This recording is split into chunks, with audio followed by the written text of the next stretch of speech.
Everyone, welcome back to the channel. हम अपनी series को कंटिन्यू करते हैं। इस सीरीज में हम एक्चुअली ये देखने की कोशिश कर रहे हैं कि एक्चुअल एग्जाम में हम यूपीएससी के प्रीलिम्स पेपर को कैसे सॉल्व करते हैं।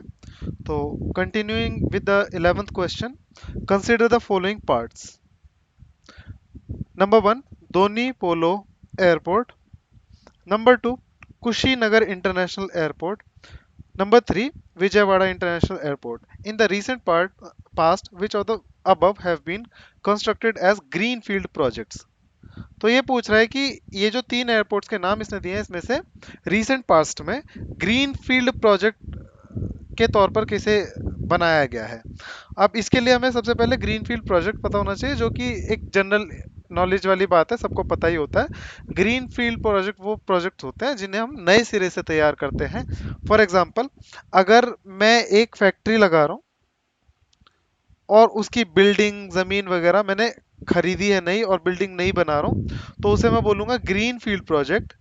ऑन दी अदर हैंड, अगर एक फैक्ट्री ऑलरेडी एग्जिस्ट करती है और बस मैं उसमें एक्सपेंशन कर रहा हूँ या फिर और पैसा लगा के इंप्रूवमेंट्स कर रहा हूँ, तो उसे हम ब्राउन फील्ड प्रोजेक्ट बोलेंगे। तो ये बोल रहा है ग्रीन फील्ड प्रोजेक्ट इसमें से कौन से हैं। तो ग्रीन फील्ड प्रोजेक्ट वही होंगे जो एयरपोर्ट को नए सिरे से हमने बनाया होगा। नए सिरे से बनाया होगा मतलब उस जगह पर एयरपोर्ट पहले से एग्जिस्ट नहीं कर रहा होगा। अब ये हम दोबारा से पढ़ लेते हैं हमारे क्या क्या एग्जाम्पल्स इसने दिए हैं। अब देखो, इसने बोला धोनी पोलो एयरपोर्ट, सेकंड पे कुशीनगर इंटरनेशनल एयरपोर्ट, थर्ड पे है विजयवाड़ा इंटरनेशनल एयरपोर्ट। अब जल्दी से हम ऑप्शंस देख लेते हैं। ऑप्शंस में क्या है, या तो दो कोई सही है इसमें या तीनों सही हैं। कहने का मतलब, अगर इसमें कोई गलत हुआ तो एक ही गलत होगा, एक से ज्यादा गलत नहीं हो सकते। अब हम देखते हैं कौन सा गलत हो सकता है कौन सा नहीं। तो सबसे पहले धोनी पोलो पे आते हैं। अब आप मुझे ये बताइए कि धोनी पोलो गलत कैसे हो सकता है। ये आपने कभी इस जगह का नाम सुना है? नहीं, राइट। ये इतनी फेमस जगह नहीं है। अगर ये फेमस जगह होती तो यहाँ एयरपोर्ट होता। चलो ये भी मान लेते हैं कि हर फेमस जगह पर एयरपोर्ट नहीं होता। तो धोनी पोलो इतनी ऑब्सक्योर जगह है कि एग्जामिनर के दिमाग में, जिसने भी क्वेश्चन पेपर सेट किया उसके दिमाग में ये नाम आया ही कैसे होगा अगर ये करेक्ट आंसर नहीं होगा। तो ये सोचने वाली बात है। तो धोनी पोलो को तो मैं गलत नहीं कर सकता। Similarly Kushinagar international airport, Kushinagar भी कोई बहुत बड़ा शहर नहीं है, तो यहाँ पर पहले से एयरपोर्ट कनेक्टिविटी नहीं रही होगी। एयरपोर्ट यहाँ पर भी नया बना हुआ है। विजयवाड़ा बड़ा शहर है, पहले से एयरपोर्ट हो सकता है, तो हाईली लाइकली है कि ये गलत हो। तो 1 और 2 हमारा आंसर हो जाएगा। हमें हमेशा सब कुछ पढ़ के नहीं जाते, हमें पहले से नहीं पता होता। हमें इस तरीके से एग्जाम हॉल में सोचना होता है कि क्या प्रोबेबल आंसर हो सकता है, प्रोबेबिलिटी किसकी ज्यादा है। Moving to the next question, with reference to water vapour which of the following statements is are correct. अब वाटर वेपर की बात कर रहा है, मतलब जो पानी की जो भाप होती है, वाष्प होती है, उसे वाटर वेपर बोलते हैं।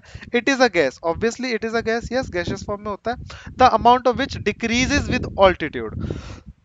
अब ये जो डिक्रीजेस लिखा हुआ है, अभी हम इसे होल्ड करते हैं, हम मान के चलते हैं कि हमें नहीं आता ये।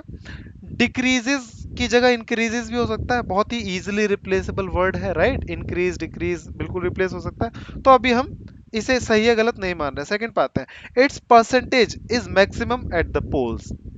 अब इसकी परसेंटेज जो है पोल्स पर मैक्सिमम है, ये बोल रहा है।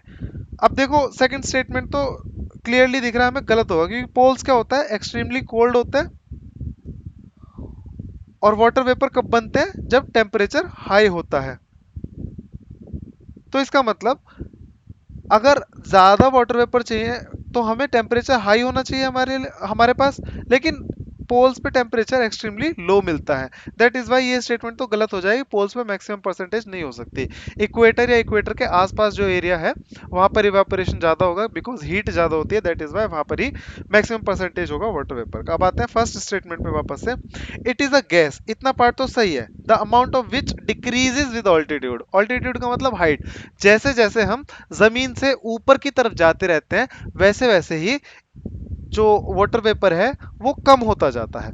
अब ये स्टेटमेंट बिल्कुल सही होगा। क्यों होगा कि सोर्स कहाँ है वाटर वेपर का, सोर्स तो जमीन पर ही है ना। चाहे वो ओशन ले लो, चाहे वो सी ले लो, रिवर ले लो, लेक ले लो, पॉन्ड ले लो, ट्रीज ले लो, वाटर वेपर आ कहाँ से रहा है, जहां पर वाटर है।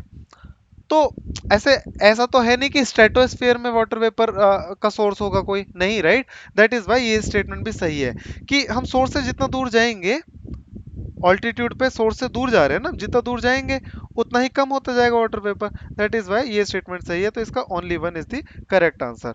नेक्स्ट क्वेश्चन पे चलते हैं, क्वेश्चन नंबर 33। अब क्वेश्चन नंबर 33 है, ये लॉजिकली सॉल्वेबल क्वेश्चन है नहीं, इसमें नॉलेज की जरूरत है आपको, इसलिए इसमें बहुत ज्यादा डिस्कस नहीं करूंगा, क्वेश्चन पढ़ देता हूं आपके सामने। Consider the following description. 1, annual and daily range of temperatures is low. ना तो टेम्परेचर एनुअली बहुत ज्यादा कम या बहुत ज्यादा मतलब डिफरेंस आता है टेम्परेचर में, जैसे हमारे यहाँ नॉर्दर्न इंडिया में क्या है कि सर्दियों में बहुत अच्छी खासी सर्दी पड़ती है, लेकिन गर्मियों में फिर गर्मी भी बहुत ज्यादा पड़ती है। तो एनुअल रेंज ऑफ टेम्परेचर बहुत ज्यादा है, मतलब 4 डिग्री 1 डिग्री सेल्सियस तक, या 0 डिग्री या फिर -1 2 डिग्री सेल्सियस तक भी नॉर्थ इंडिया में टेम्परेचर पहुंच जाता है सर्दियों में। ऑन द अदर हैंड गर्मियों में it touches 45 degree 47 degrees as well. तो अराउंड 48 49 डिग्री का रेंज ऑफ टेम्परेचर है, डिग्री सेल्सियस, राइट। तो बहुत ज्यादा रेंज ऑफ टेम्परेचर है, एनुअल रेंज ऑफ टेम्परेचर वो यहाँ पर नहीं है, वो लो बोल रहा है यहाँ पर। ऐसे डेली रेंज ऑफ टेम्परेचर भी लो बता रहा है, ठीक है। तो इक्वेटर के आसपास का एरिया हो सकता है, राइट, क्योंकि इक्वेटर के आसपास सन थ्रू आउट रहता है द ईयर, तो वहां पर daily low temperature, low range of temperature होती है, डेली एंड एनुअल बोथ। लेकिन हो सकता है, अभी हम ये नहीं कह रहे कि है ये इक्वेटोरियल। आगे बढ़ते हैं, क्योंकि हमें पूरा क्वेश्चन पढ़ना चाहिए। Precipitation occurs through out the year. तो अभी भी ये इक्वेटोरियल की तरफ ही क्या कर रहा है, पॉइंट कर रहा है। लेकिन थर्ड पे आते हैं, precipitation varies between 50 centimetre to 250 centimetre. अब ये बात हमें बहुत अच्छे से पता है, इक्वेटोरियल रीजन में प्रेसिपिटेशन इतना ज्यादा वेरी नहीं करता, वहां तो हाई प्रेसिपिटेशन होता है through out the year, almost daily precipitation होता है, मतलब रेन की फॉर्म में, राइट। तो हम कह सकते हैं कि इक्वेटोरियल तो नहीं है ये, क्योंकि थर्ड वाला स्टेटमेंट उसके साथ नहीं जा रहा, तो इक्वेटोरियल को तो मैं काट दूंगा, ठीक है। और चाइना टाइप क्यों गलत हो जाता है, क्योंकि चाइना टाइप में एनुअल टेम्परेचर रेंज जो है वो हाई होती है, तो चाइना को भी काट दूंगा मैं। अब मेरे पास सी और डी बचता है, इसमें से कोई एक आंसर होगा, डी इसका आंसर है। लॉजिकली नहीं हो पाएगा इससे आगे, तो हम ज्यादा बात करेंगे भी नहीं इसकी। अब आते हैं क्वेश्चन नंबर 14 पे। क्वेश्चन नंबर 14 कहता है, with reference to Coriolis force. अब कोरियोलिस फोर्स ज्योग्राफी का टॉपिक है, हमने पढ़ा हुआ है इसके बारे में, अगर नहीं पढ़ा तो कोई बात नहीं, देखते हैं क्या हो सकता है। It increases with increase in wind velocity. अब देखो देखने में क्या होता है, अगर हम लॉजिक यूज करें, लैंग्वेज यूज करें, एग्जाम जो पेपर है उसकी, तो इंक्रीजेस के साथ डिक्रीज हो सकता है, मतलब ये रिलेशनशिप डायरेक्टली कोरिलेटेड ना होके इनवर्सली रिलेटेड भी हो सकता है, राइट। तो चेंज करना बहुत इजी है। लेकिन जब कॉन्सेप्चुअल क्वेश्चंस आते हैं, जो स्टैटिक से क्वेश्चन आते हैं, मैं आपको ये वार्न करना चाहता हूँ, जब स्टैटिक से क्वेश्चन आते हैं तो ज्यादातर ऐसा ही करना है आपको कि लॉजिक पे रिलाय नहीं करना है कि ये लगा दूंगा, ये लॉजिक लगा दूंगा, या फिर ये ट्रिक लग जाएगी। आपको कॉन्सेप्ट पता होना चाहिए। स्टैटिक प्रीलिम्स को क्लियर करने के लिए is a king maker, static is the king. अगर स्टैटिक अच्छे से नहीं किया है तो पेपर सॉल्व करना बहुत मुश्किल हो जाता है, यहाँ पर कोई ट्रिक्स नहीं लगेंगी, ये स्टेटमेंट बिल्कुल सही है कोरियोलिस फोर्स के बारे में। अब नेक्स्ट स्टेटमेंट पे आते हैं, it is maximum at the poles and is absent at the equator. ये स्टेटमेंट भी बिल्कुल सही है कि इक्वेटर पे कोरियोलिस फोर्स काम नहीं करता और पोल्स पे मैक्सिमम होता है। अब ये हमें पता होना चाहिए, अगर नहीं पता है तो ये क्वेश्चन सॉल्व नहीं हो पाएगा, इसमें कोई लॉजिक वगैरह तो नहीं लगेगा। इसका सी ऑप्शन आंसर है। अब कोरियोलिस फोर्स के बारे में मैं आपको बता देता हूँ। कोरियोलिस फोर्स को निकालने का जो फॉर्मूला होता है वो होता है एफ सी, कोरियोलिस फोर्स है 2 m into omega v sine theta. अब आप ना ये ओमेगा छोड़ दीजिए, क्योंकि ये एंगुलर वेलोसिटी है और ये एक्चुअल वेलोसिटी है ऑब्जेक्ट की, जिस ऑब्जेक्ट पे कोरियोलिस फोर्स लग रहा है, तो वेलोसिटी पे डिपेंड करता है और sine of angle of latitude पे डिपेंड करता है, जिस लैटिट्यूड पे लग रहा है। तो साइन इक्वेटर पे तो 0 डिग्री लैटिट्यूड होता है और साइन जीरो क्या होता है, जीरो। तो जैसे ही साइन जीरो लगाएंगे तो ये पूरा का पूरा वैल्यू जीरो हो जाएगा। तो इक्वेटर पे इसलिए एब्सेंट होता है कोरियोलिस फोर्स, और साइन 90 होता है 1 विच इज मैक्सिमम वैल्यू, इसलिए पोल पे मैक्सिमम होता है। अब हम आगे बढ़ते हैं नेक्स्ट क्वेश्चन।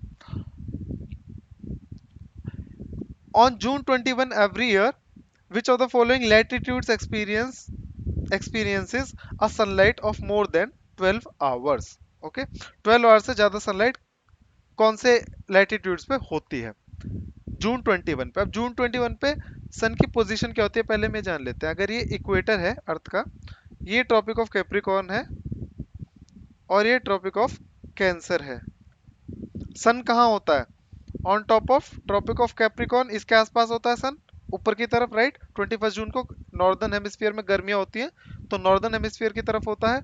अगर ये नॉर्दर्न हेमिस्फीयर की तरफ है तो ज्यादा सनलाइट किधर होगी? नॉर्थ हेमिस्फीयर में होगी, राइट। तो इक्वेटर को काट देंगे, ठीक है, और हम काट देंगे ट्रॉपिक ऑफ कैप्रिकॉर्न को, क्योंकि tropic of Capricorn southern hemisphere में और इक्वेटर तो डिवाइडिंग लाइन है ही। तो बचे दोनों नॉर्दर्न हेमिस्फीयर में, ये दोनों है, तो 2 और 4 हमारा आंसर हो जाएगा। नेक्स्ट पे आते हैं। और हाँ, एक और चीज, ये जो 21 जून वाला है, ट्रॉपिक ऑफ कैंसर पे सन का होना है, ट्रॉपिक ऑफ कैप्रिकॉर्न पे सन का होना, ये कई बार रिपीट हुआ है। ये 2022 में भी पूछा गया था, 2023 का मुझे याद नहीं है, 24 में फिर से पूछ लिया गया है ये, और ये उससे पहले भी पूछा गया था, ईयर मुझे याद नहीं है। तो ये ऑफ्टन रिपीटेड क्वेश्चंस हैं, ऐसे क्वेश्चंस को गलत नहीं करके आना, these are low hanging fruits, ये आपको रिवीजन करके और स्टैटिक पढ़ के आने ही चाहिए। ये क्वेश्चन गलत नहीं हो सकते, अगर ये गलत होंगे तो कट ऑफ क्लियर नहीं हो पाएगा। फिर आते हैं हम नेक्स्ट क्वेश्चन पे, question number 16। One of the following reasons has the world's largest tropical peatland. ठीक है, ट्रॉपिक्स की बात हो रही है। Which holds about 3 years worth of global carbon emissions from fossil fuels. Fossil fuels की बात हो रही है, ग्लोबल कार्बन एमिशंस की बात हो रही है। कहने का मतलब कार्बन एमिशंस को रोक के रखता है जो फॉसिल फ्यूल से होने वाले हैं, and the possible destruction of which can exert detrimental effect on the global climate. अब देखो, ये जो लाइन है ये तो सबके लिए अप्लाई करेगी, तो ये हमारे लिए यूजलेस लाइन है।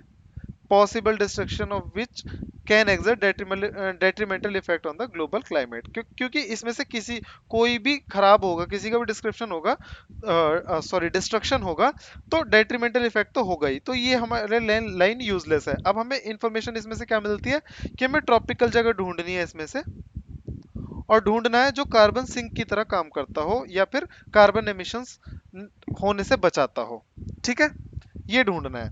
अब अमेजोन है, बिल्कुल ट्रॉपिकल हो सकता है, तो ये पॉसिबल आंसर है। कोंगो भी पॉसिबल आंसर है, किकोरी बेसिन ये भी पॉसिबल आंसर है।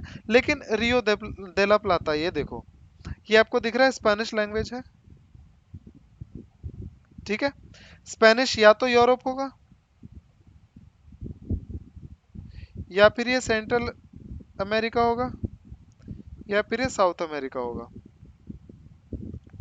अब सेंट्रल अमेरिका में भी आप देखो, सॉरी साउथ अमेरिका में आप देखोगे तो ब्राजील तो ये नहीं हो सकता, क्योंकि वहां पोर्चुगीज बोली जाती है, पोर्चुगीज में नाम होना चाहिए। तो ये क्या हो सकता है? अर्जेंटीना के आसपास का एरिया हो सकता है। और अगर ये अर्जेंटीना के आसपास का एरिया है तो इसे हम ट्रॉपिकल में तो नहीं गिनेंगे।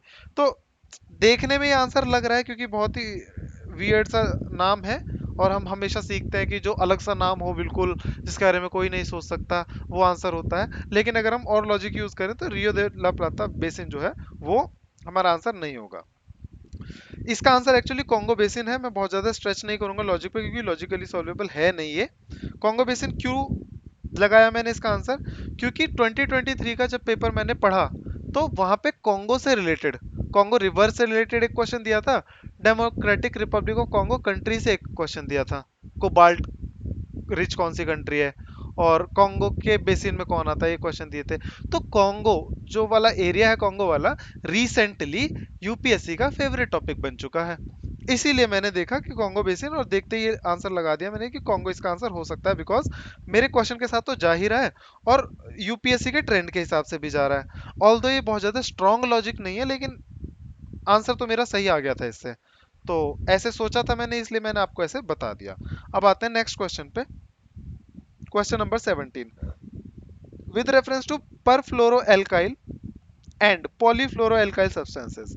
अब परफ्लोरोएल्काइल एंड पॉलीफ्लोरोएल्काइल सब्सटेंसेस, अब किसी ने बहुत ज्यादा डीप लेवल पे पढ़ाई करी हो तो शायद उसने इसके बारे में सुना होगा, यूजुअली हमने इसके बारे में नहीं सुना होता। डिस्पाइट दैट हम इसको कैसे सॉल्व करेंगे अब ये देखते हैं। That are used in making many customer products, consider the following statements. 1. PFAS are found to be widespread in drinking water, food, food packaging materials। अब देखो इसने बोला है वाइड स्प्रेड है।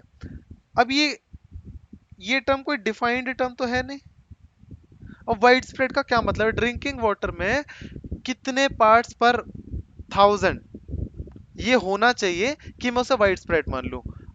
इज इट 10 और 20 और 30? You never know. तो मतलब कितना भी अमाउंट मिलेगा मैं उसे वाइड स्प्रेड मान सकता हूँ, राइट? क्योंकि वाइड स्प्रेड डिफाइंड नहीं है। ओके ऐसे ही फूड में कितना मिले कि मैं इसे वाइड स्प्रेड मान लूं। फूड पैकेजिंग मटेरियल में कितना मिले, और an number of food packaging material आते हैं, हमें नहीं पता कि कौन से वाले मटेरियल के बारे में बात हो रही है, किसी में तो होता ही होगा, राइट? तो ये तो स्टेटमेंट गलत नहीं हो सकता। ऐसे ही नेक्स्ट स्टेटमेंट पे आते हैं, PFAS are not easily degraded in environment. अब देखो इसने कितना वाटर डाउन किया है, कितना डाइल्यूट किया है स्टेटमेंट को। ठीक है, जब भी स्टेटमेंट को डाइल्यूट करता है, मैंने आपको क्या सिखाया, वो स्टेटमेंट सही होता है। इसने डाइल्यूट किया है। इसने ये भी नहीं बोला कि आर नॉट डिग्रेडेड, ये बोला आर नॉट इजीली डिग्रेडेड। हो सकता है वो डिग्रेड हो जाए, वो इजीली डिग्रेड नहीं होते। अभी इजीली भी तो डिफाइंड नहीं है ना, इजी कितना इजी या डिफिकल्ट कितना डिफिकल्ट। तो ये वाटर डाउन है, इसलिए मैं इसे भी सही मानूंगा। फिर आते हैं थर्ड पे, persistent exposure to PFAS can lead. Okay, अगर ये विल लीड या लीड्स बोलता तो एक बार को हम इस पे डाउट करते, फिर हो जाता डेफिनेट कि भाई ये दिक्कत हो, will lead to bioaccumulation in animal bodies, है ना? तो ये बोल रहा है कि बायो एक्यूमुलेशन होगा ही होगा अगर ये विल लीड बोलता है, लीड्स बोलता तो। लेकिन ये बोला कैन लीड, तो कैन तो हो सकता है, राइट? हो भी सकता, नहीं भी हो सकता। अगर पॉसिबिलिटी की बात कर रहे तो व्हाई नॉट। तो इसका आंसर हो जाएगा डी, ऑल थ्री। तो इस क्वेश्चन को पढ़ के और इस क्वेश्चन का सॉल्यूशन देख के हमें क्या समझ में आता है कि एग्जाम हॉल में बैठ के क्वेश्चन पढ़ के हमें ये नहीं सोचना कि ये तो पढ़ा नहीं है और एकदम से अंडर कॉन्फिडेंट हो जाओ और छोड़ के चले जाओ। हमें पूरा क्वेश्चन पढ़ना होता है, और हमें ना, हमने जितना पढ़ा होता है हम अपनी नॉलेज को, अपनी इंफॉर्मेशन को बैक करके उस क्वेश्चन में ढूंढने की कोशिश करते हैं कि हमें इस क्वेश्चन के बारे में क्या आता है कॉन्फिडेंटली। जितना ज्यादा कॉन्फिडेंट आप एग्जाम हॉल में रहोगे, बिलीव मी, ट्रस्ट मी, मैंने प्रीलिम्स फेल भी किए हैं, मैंने प्रीलिम्स पास भी किए हैं, और मैं अपने एक्सपीरियंस से आपको बता रहा हूँ कि एग्जाम हॉल में ऑल्दो इसके नंबर एक्सप्लिसिटली तो नहीं मिलते आपको, लेकिन कॉन्फिडेंस के नंबर होते हैं। ठीक है, अगर आप कॉन्फिडेंट होते हो तो आपके 5 से 10 नंबर बढ़ जाते हैं, क्योंकि आप डिसाइसिव एक्शन लेके आप आंसर मार्क करते हो। और होता क्या, चलो मैं बहुत ज्यादा इधर उधर की बातें नहीं करूंगा वरना टाइम बहुत ज्यादा हो जाएगा और आपका टाइम वेस्ट होगा, लेकिन मैं आपको बताता हूँ ऐसा होता क्यों है। होता ऐसा इसलिए है कि जब आप एग्जाम हॉल में 100 क्वेश्चन सॉल्व कर रहे हो तो आपका दिमाग ना बहुत हाई लेवल पे स्ट्रगल कर रहा होता है, उसे सॉल्व करने के लिए मेहनत कर रहा होता है। और दिमाग की कैपेसिटी होती है, अगर आप अपने दिमाग को ज्यादा थका दोगे तो वो शॉर्टकट्स ढूंढने लगता है। ठीक है, तो अगर ये चीजें आपको पता है और आप रिलैक्स्ड रहोगे, दिमाग को बहुत ज्यादा थकाओगे नहीं, तो दिमाग शॉर्टकट नहीं ढूंढेगा, और शॉर्टकट नहीं ढूंढोगे तो आप अच्छे से सोच पाओगे। दैट इज वाई दिमाग को बहुत स्ट्रेस नहीं देना है। कोई क्वेश्चन बहुत डिफिकल्ट लग रहा है, छोड़ के आगे बढ़ जाओ अभी के लिए, ऐसा नहीं कि उसी पे लगे रहो। स्टार्टिंग में लो हैंगिंग फ्रूट्स को पकड़ो, दिमाग को रिलैक्स्ड रखो, जिससे कि दिमाग ज्यादा हाई परफॉर्मेंस कर पाए। Anyway, moving to the next question, 18th question, consider the following: carabid beetles, centipedes, flies, termites, wasps. Parasitoid species are found in how many of the above kind of organisms? ये 5 organisms के नाम दिए हैं, इसमें से पैरासाइटोइड species किस किस में मिलती हैं, ये बताना है। अब देखो, मैं कैराबिड बीटल्स को नहीं जानता इसमें से, और सेंटीपीड पता है, फ्लाइज पता है, टर्माइट पता है, वॉस्प पता है, ठीक है। लेकिन मुझे ये भी तो नहीं पता कि पैरासाइटोइड क्या होता है, हम जनरली तो नहीं पढ़ते ना इस अपने सिलेबस में। तो अगर मुझे ये नहीं पता तो मैं क्वेश्चन कैसे सॉल्व करूंगा? देखो, जब मेरा इनिशियल अटेम्प्ट थे तो ऐसे क्वेश्चन को देख के मैं इन्हें इग्नोर करता था और आगे बढ़ जाता था, और अगर आंसर लगाता भी था तो तुक्का मारता था और कुछ नहीं, सिंपल ऐसे बस लक बेस्ड कि होगा तो होगा, नहीं होगा नहीं से। लेकिन इससे दिमाग स्ट्रेस्ड हो जाता है। अब आपको सोचना कैसे है वो बताता हूं मैं आपको इसके बारे में, कि पैरासाइटोइड स्पीशी किस में मिलती है। अब देखो, आप ऐसे सोच सकते हो कि पैरासाइटोइड स्पीशीज जो भी होती होंगी, लेकिन होती तो बहुत सारी होती होंगी ना। तो अब इनमें से, इन सब में से, अब फ्लाइज की बहुत सारी स्पीशीज है, टर्माइट्स की बहुत सारी स्पीशीज, इन सब में से एक में भी अगर वो पैरासाइटोइड मिल जाएगी तो ये सही हो जाएगा। तो मैं ऑल ऑफ द अबव लगा सकता हूं इसमें, लेकिन अब मैं ऑल ऑफ द अबव लगाऊंगा इसलिए नहीं, ऑल फाइव, क्योंकि मैंने पैटर्न देखा है यूपीएससी का कि जब भी फाइव ऑप्शंस होते हैं, मतलब फाइव या फाइव से ज्यादा होते हैं, तो कभी भी ऑल ऑफ द आंसर नहीं होता है। ये मैंने लाइक 2013 से पेपर सॉल्व किए हैं, मैंने देखा है कभी भी फाइव या फाइव से ज्यादा अगर एलिमेंट्स दिए हैं तो all of the above answer नहीं है। तो इसलिए मैं इसे काट देता हूँ और मेरा लॉजिक हो जाता है फेल। अगर लॉजिक फेल हो जाता है तो अब मैं क्या करूँ, अब तो और कोई लॉजिक है नहीं मेरे पास, तो मैं जाऊंगा पैटर्न पे, जो लॉजिक नहीं है और क्वेश्चन को अटेम्प्ट करना ही है। लॉजिक के बाद फिर आता है हमारा पैटर्न, कि यूपीएससी का पैटर्न क्या कहता है। यूपीएससी का पैटर्न ये कहता है कि अगर पांच आपको एलिमेंट्स दिए हैं तो मोस्ट ऑफ द टाइम्स उसका आंसर ओनली थ्री होता है, ठीक है। और इस वजह से मैं इस पे ओनली थ्री लगा के आगे बढ़ जाऊंगा अगर मुझे अटेम्प्ट करना ही है तो। अगर मेरे पास कोई और लॉजिक नहीं है तो, अगर लॉजिक है तो लॉजिक लगाऊंगा, नॉलेज है तो ऑन टॉप नॉलेज लगाऊंगा। तो सबसे पहले क्या आता है, नॉलेज, उसके बाद आता है लॉजिक, उसके बाद आता है पैटर्न, ठीक है। और ये सब हम क्यों कर रहे हैं मैं आपको बार बार याद दिला रहा हूँ, ये पेपर्स हम इसलिए देख रहे हैं जिससे कि हम यूपीएससी के नुआंसेस, उसके लैंग्वेज लैंग्वेज को पकड़ पाए कि वो कैसे लैंग्वेज यूज करता है अपने क्वेश्चन में, कहाँ ट्रैप्स डालता है, कहाँ क्या नुआंसेस हैं, कहाँ गलतियां होती हैं और कहाँ चीजें सही होती हैं, ठीक है। और साथ के साथ पीवाईक्यूज रिपीट होते हैं इन वन वे और दी अदर, वो मैं आपको दिखाता रहूंगा साथ के साथ। जैसे अभी मैंने आपको ये क्वेश्चन दिखाया था, ये वाला 15th क्वेश्चन, ये कई बार रिपीट हो चुका है ऐसे ही। और हाँ चलो, ये क्वेश्चन तो मैंने आपको बता दिया, अब पैरासाइटोइड के बारे में बता देता हूँ मैं आपको क्या होता है, जिससे कि अगर दोबारा आए तो आप इसमें गलती ना करो। पैरासाइटोइड वो होते हैं जो अपने लार्वे दूसरे ऑर्गेनिजम्स के अंदर छोड़ते हैं, और वो जो लार्वे हैं फिर उन पे फीड करते हैं और अपने होस्ट को वो मार देते हैं। तो उन स्पीशीज को हम पैरासाइटोइड्स बोलते हैं। देखो पैरासाइट क्या करते हैं, अपने होस्ट पे फीड करते हैं, ठीक है, उन्हें मारते नहीं है। लेकिन पैरासाइटोइड क्या होते हैं, वो वो स्पीशीज अपने लार्वे को होस्ट की बॉडी में छोड़ता है, और वो जो लार्वे हैं फिर उस बॉडी से ही अपना न्यूट्रिशन ड्राइव करते हैं और होस्ट को मार देते हैं। इतना फर्क है पैरासाइट और पैरासाइटोइड्स में, ठीक है। फिर आते हैं हम नेक्स्ट क्वेश्चन पे, क्वेश्चन नंबर 19।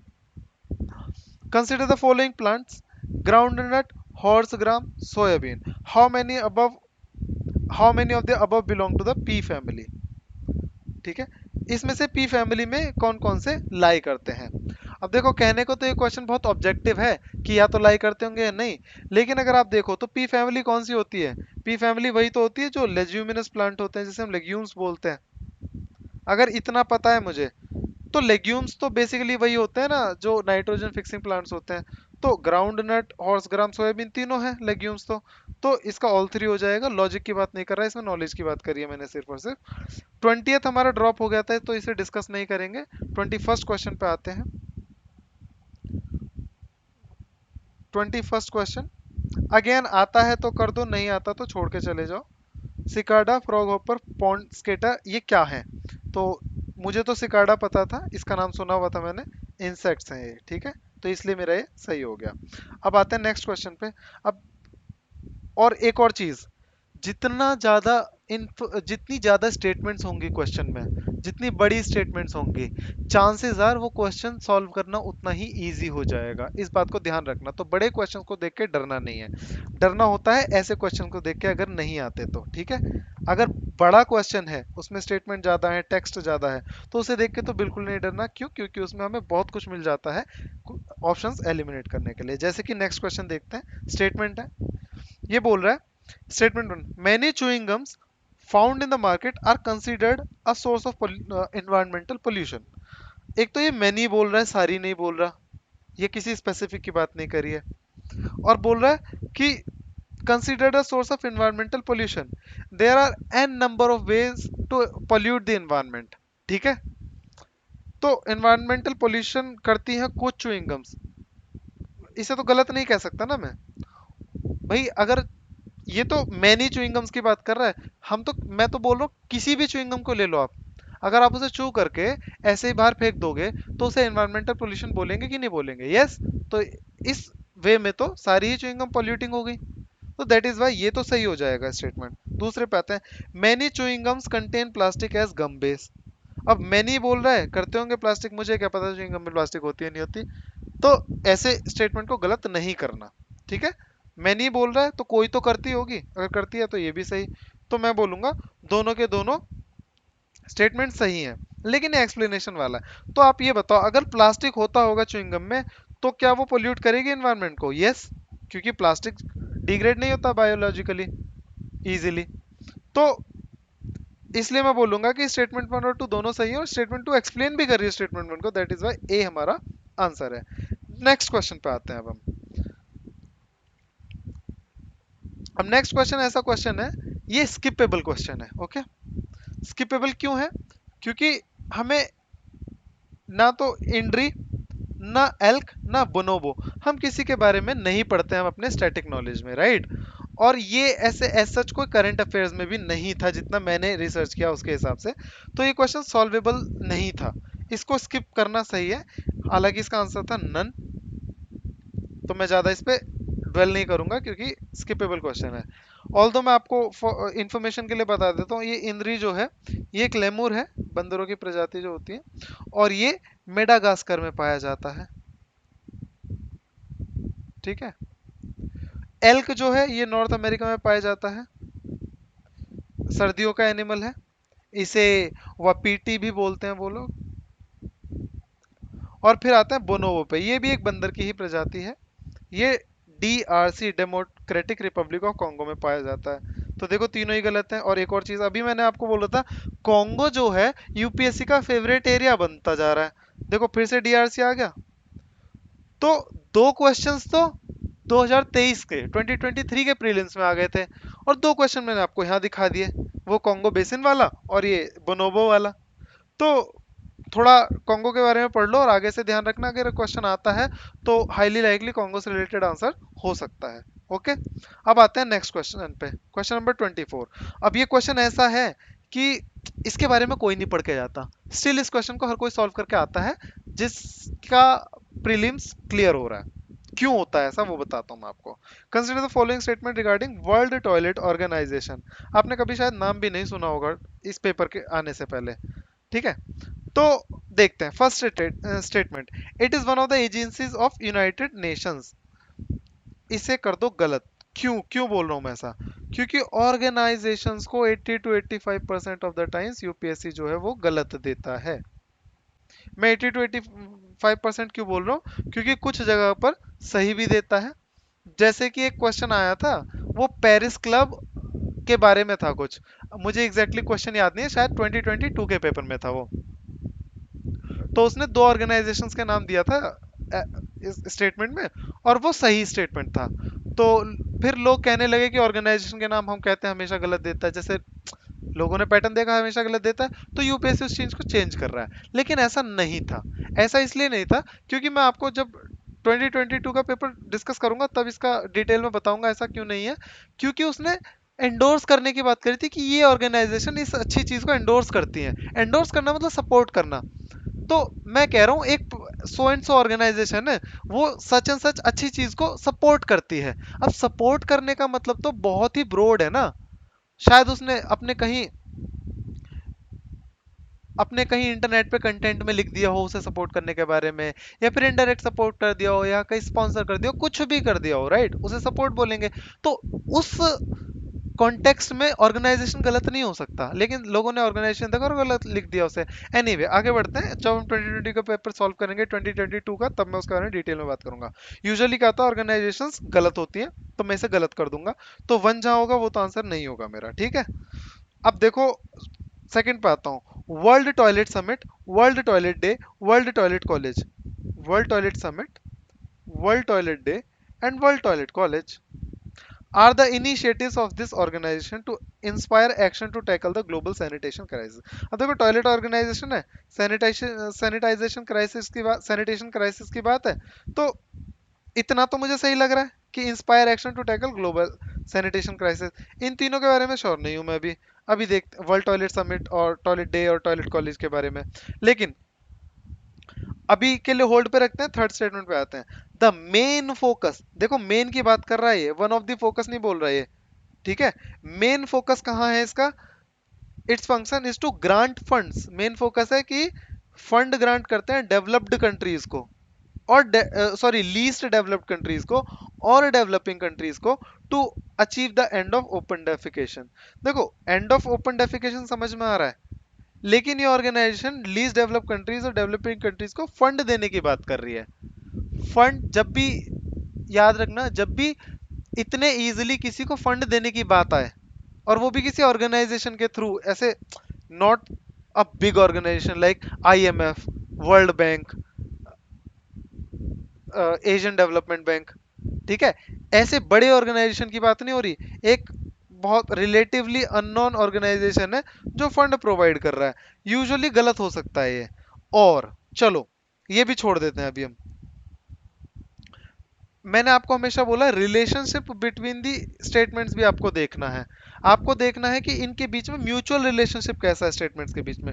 टू और थ्री को साथ में अगर आप देखोगे तो एक साइड ये कह रहा है कि वर्ल्ड टॉयलेट समिट इसने बनाया, वर्ल्ड टॉयलेट डे इसने स्टार्ट किया, वर्ल्ड टॉयलेट कॉलेज इसने स्टार्ट किया, दूसरी साइड कह रहा है मेन फोकस इसका फंड ग्रांट करने पे है। तो आप एक बात बताओ, अगर इसका मेन फोकस फंड ग्रांट करने पे होता तो ये toilet day, toilet summit, toilet college पे क्यों ध्यान दे रहा होता, ये फंड ग्रांट करता ना। तो ये म्यूचुअली एक्सक्लूसिव स्टेटमेंट है, टू और थ्री साथ में नहीं आ सकते, तो मैं डी लगा दूंगा। ठीक है, अब डी कटते ही मेरा या तो ओनली टू आंसर है, ओनली थ्री आंसर है। आप 50-50 पे पहुंच गए हो और मैंने आपको बताया इट इज हाईली अनलाइकली कि थ्री सही होगा, क्योंकि फंड देना इज नॉट दैट इजी। वो ऑर्गेनाइजेशन इतना फंड लाएगा कहां से, है ना। देखो एनवायरनमेंट में आप इतना पढ़ते हो कि लॉस एंड डैमेज फंड वगैरह वगैरह, उसमें भी इतनी ज्यादा लड़ाई लड़ने के बाद भी developed Nations rest of the world को फंड इतनी इजीली नहीं दे रहे हैं, और आप कह रहे हो कि ऑर्गेनाइजेशन है वो डेवलप लीस्ट डेवलप्ड और डेवलपिंग कंट्रीज को फंड देने की बात कर रहे हैं इतने इजीली।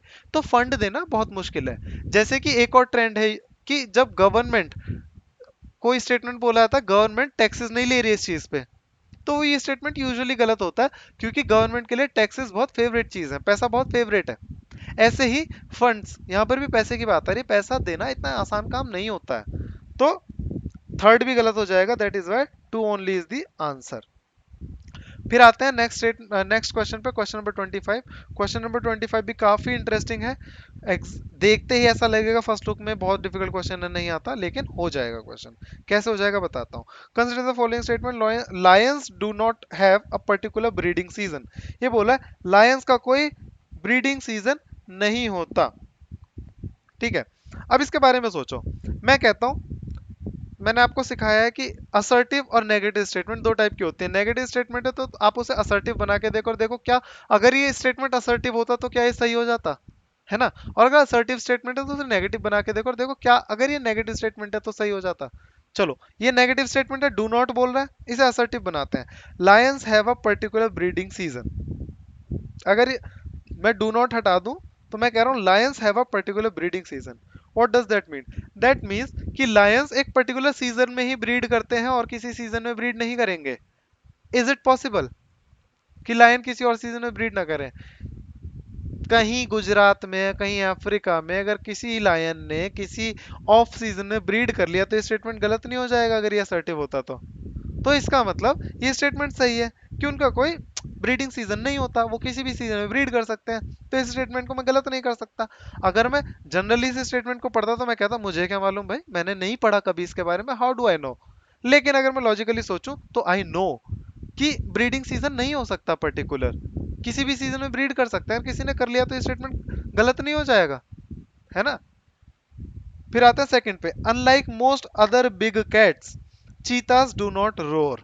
नहीं पता मुझे, अभी ऐसे ही छोड़ते हैं। Third statement, unlike male lions male leopards do not proclaim their territory by scent marking.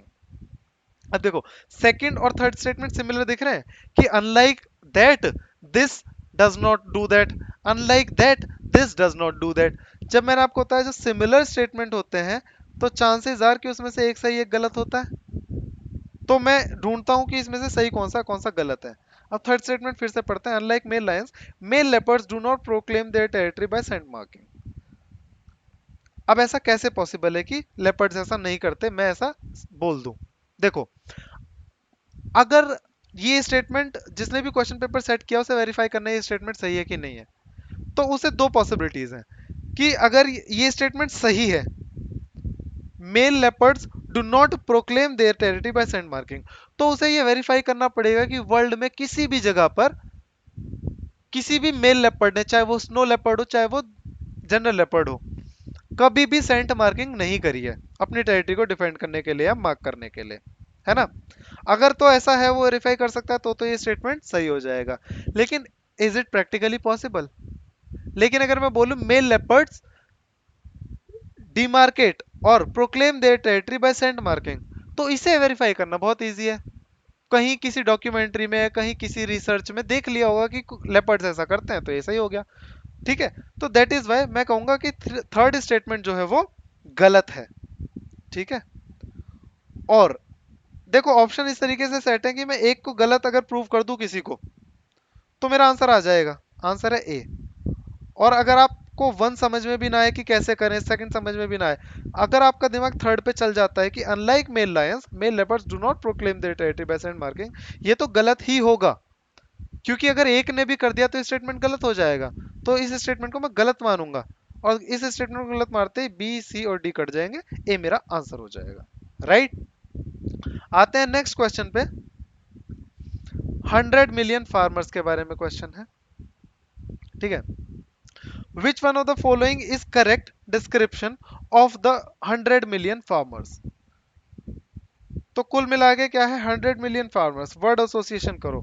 Farmers की बात हो रही है, फार्मर्स की बात है, तो देखो फार्मर से रिलेटेड क्या हो सकता है, या तो फार्मर्स की बात हो रही होगी, या क्रॉप की बात हो रही होगी, या फील्ड्स की बात हो रही होगी। राइट, खेत, क्रॉप, फार्मर, अगर फार्मर की बात हो रही है।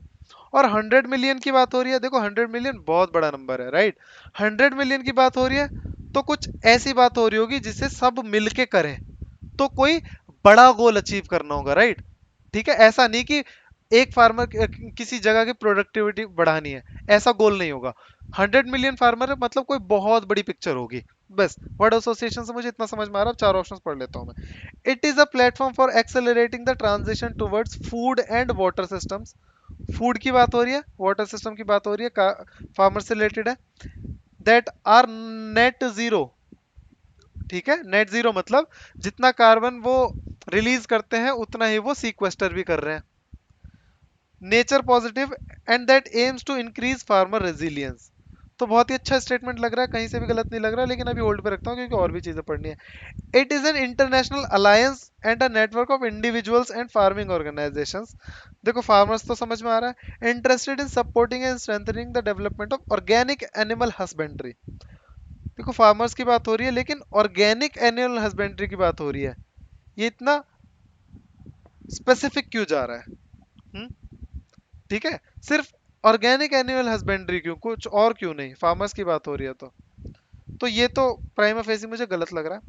It is a digital platform fully integrated with service providers and built on blockchain that lets buyers, sellers and third parties trade fertilizers quickly। Farmers की बात हो रही है, फर्टिलाइजर बाय करने की बात हो रही है, डज नॉट मेक सेंस।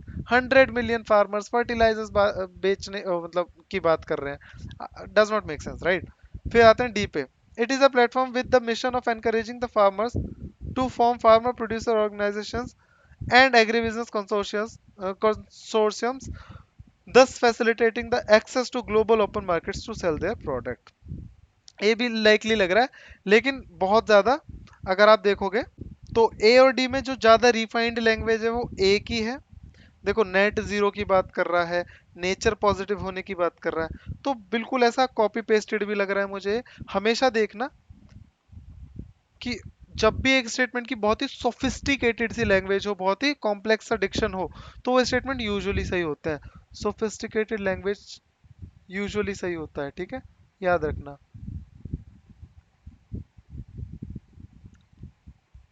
आगे बढ़ते हैं नेक्स्ट क्वेश्चन पे। Question number 27। 27 में बोल रहा है consider the following. Battery storage, biomass generators, fuel cells, rooftop solar photovoltaic voltaic units. Distributed energy resources इसमें से कौन सा है? ठीक है, तो डिस्ट्रीब्यूटेड एनर्जी रिसोर्स का मतलब आपको समझ में आ रहा होगा कि डिस्ट्रीब्यूटेड है मतलब एक जगह पर इकट्ठा नहीं है, अलग अलग जगह पर है। ठीक है, इतना समझ में आ रहा है। तो बैटरीज ऐसी होती हैं, राइट, हमारे जैसे लोगों के घर इन्वर्टर होता है तो बैटरी में पावर स्टोरेज होती है, डिस्ट्रीब्यूटेड तो है, सबके घर अलग अलग है। ठीक है। बायोमास जनरेटर्स भी ऐसे ही होते हैं, छोटे होते हैं, फ्यूल सेल्स भी ऐसे ही होते हैं, रूफटॉप सोलर फोटोवोल्टेइक यूनिट्स भी ऐसी होती हैं। अगर वर्ड एसोसिएशन नहीं भी हो रहा तो ऐसे क्वेश्चन में जनरली क्या होता है, ऑल फोर आंसर मतलब all of the above answer होता है। क्यों? क्योंकि हाउ डू यू नो कि डिस्ट्रीब्यूटेड ये है या नहीं है ना। चलो, तो आते हैं क्वेश्चन नंबर 28 पे। 28 है, ये ऐसा क्वेश्चन है, बहुत ही स्पेसिफिक क्वेश्चन, और पढ़ के नहीं आते हैं इसके बारे में, बस आपने कभी बचपन में देख लिया होगा तो वैसे क्वेश्चन सॉल्व हो जाएगा। देखो, which one of the following shows a unique relationship with an insect that has co-evolved with it and that is the only insect that can pollinate this tree। ठीक है, तो चलो इसका आंसर फिग है, मैं बता देता हूँ क्योंकि लॉजिक नहीं है कोई इसमें सॉल्व करने का, तो फिग आंसर है। लेकिन एक इंपॉर्टेंट चीज बताने वाला हूँ मैं आपको। देखो, हमने ना महुआ ये 2023 के पेपर में देखा था ऑप्शन, तो हमें इसके पढ़ के आना चाहिए था। मैं बोलूंगा ये रिपीटेड है। ठीक है, हमेशा याद रखना, थीम्स एलिमेंट्स ये बार बार रिपीट होते हैं पेपर में। मैंने कॉन्गो वाला दिखाया आपको, मैंने आपको 21 जून वाला दिखाया, मैं आपको ये भी दिखा रहा हूँ महुआ। सैंडलवुड, ठीक है, आपको याद होगा रेड सैंडर्स नाम से, मतलब याद है नहीं है मुझे नहीं पता, प्रीवियस ईयर में पूछा है शायद 2020 या 2019 के पेपर में रेड सेंटर्स के बारे में क्वेश्चन है। तो ये चीजें जो अभी रिसेंटली पूछी गई हैं एटलीस्ट लास्ट 5-6 ईयर्स में, इनके बारे में आपको पढ़ के आना होता है, तो क्वेश्चन सॉल्व करने में बहुत आसानी होती है। अब आपका होमवर्क क्या हो जाता है, महुआ प्रीवियस ईयर में पूछा गया, सैंडलवुड भी प्रीवियस ईयर में पूछा गया, तो ये तो आपको पता ही होना चाहिए। सिल्क कॉटन, अब आपको ये पढ़ के आना है अगले अटेम्प्ट के लिए। 2025 में नहीं आया, हो सकता है 26 में आ जाए। सिल्क कॉटन हो सकता है किसी और नाम से आ जाए। भाई सिल्क कॉटन क्या होता है, इसके ये बॉम्बैक्स, या फिर इंडिया में हम इसे सेमल भी बोलते हैं। ठीक है, और आपने ज्योग्राफी की बुक में सेमुल का नाम भी पढ़ा होगा। तो ये पढ़ के आना है आपको, ऑप्शन से क्वेश्चंस बनते हैं, बार बार बनते हैं। तो फिग इसका आंसर है, बाकी सिल्क कॉटन आपको पढ़ के आना है, और ये दोनों तो ऑलरेडी आ चुके हैं, तो अब तक पढ़े हुए होने चाहिए।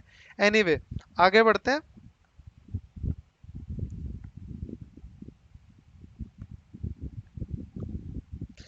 Consider the following butterflies, fish, frogs, how many of the above है पॉइजनस स्पीशीज अमंग देम। अभी अभी सिखाया मैंने, ऐसे क्वेश्चन में सोचना ही नहीं है, ऑल ऑफ द अबव लगाओ। ठीक है, कि ये बोल रहा है इनमें से कौन किस में पॉइजनस स्पीशीज होती हैं। तो मुझे क्या मालूम, कोई दुनिया की कोई भी बटरफ्लाई ऐसी नहीं है जो पॉइजनस होती हो। चलो, एटलीस्ट ये अज्यूम कर लो कि नॉन तो कोई ऐसी बटरफ्लाई है ही नहीं। How can I make sure कि कभी ऐसी कोई स्पीशी मिलेगी भी नहीं मुझे। हो सकता है ऐसी कोई स्पीशी हो जो बटरफ्लाई की जो पॉइजनस हो और डिस्कवर ना हुई हो, ऐसा भी तो हो सकता है। अगर ऐसी कोई पॉइजनस मिल गई तो कल को तो ये गलत हो जाएगा, तो इससे तो गलत नहीं कर सकते हम। Same goes for the fish, लेकिन फिश तो जनरली पढ़ा भी होता है पॉइजनस फिश होती है, राइट। फ्रॉग्स के बारे में भी सबने पढ़ा होता है, जनरली पॉइजनस फ्रॉग्स भी होते हैं। तो इसमें एलिमिनेट नहीं करना है, ये ऑल थ्री आंसर होगा, ऐसे वाले बहुत ईजी होते हैं। देखो, अभी अभी रेड सेंडर्स की बात हुई थी, रेड सेंडर्स आ गया 30th क्वेश्चन में। Consider the following cashew, papaya, red sanders. अब ये बोल रहा है how many above trees are actually native to India. और अगर आप पीवाईक्यूज पढ़ो, 2022 या 2019 में रेड सैंडर्स के बारे में पूछा था। ठीक है, और उसमें नेटिविटी की ही बात करी थी शायद, आई डोंट एग्जैक्टली रिमेंबर।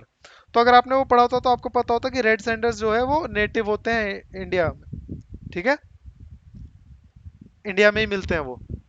और कैशू, पपाया, अगर आपको पता हो तो ये 2023 में क्वेश्चन पूछा गया था, पहले भी पूछा गया था, पोर्चुगीज ने कौन सी चीजों को इंट्रोड्यूस किया है इंडिया में, तो उसमें कैशू और पपाया दोनों का नाम आता है। और अगर ये पोर्चुगीज ने इंट्रोड्यूस किया है तो how can these be native to India, these can not be, right. तो आपने जो भी पढ़ा हुआ है, ऐसा नहीं कि इन्वायरमेंट का क्वेश्चन है तो आप सिर्फ इन्वायरमेंट के बारे में सोचोगे, आपने जो भी पढ़ा हुआ है उसकी क्रॉस लिंकिंग भी होनी चाहिए। आपने हिस्ट्री में पढ़ा है कि पोर्चुगीज ने कौन कौन सी क्रॉप्स को इंट्रोड्यूस किया इंडिया में, तो उस नॉलेज को यहाँ यूज करो। तो 1 और 2 तो इसका नहीं हो सकता, और रेड सेंडर्स है तो ओनली 1 इसका आंसर हो जाएगा। ठीक है, कोई प्रॉब्लम? आगे बढ़ते हैं। Question number 31, with reference to radio isotope.